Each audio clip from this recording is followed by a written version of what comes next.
உணவு சாப்பிட்டா மீன்கள் தான் மிகச்சிறப்பு.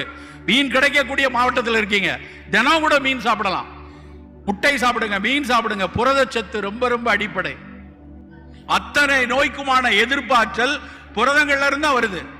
அப்ப அந்த புரதங்கள்ல அமினோ ஆசிட்ஸ் சொல்லக்கூடிய விஷயங்கள்ல மிக சிறப்பான புரதங்கள் எல்லாம் மீன்கள்ல இருக்கு.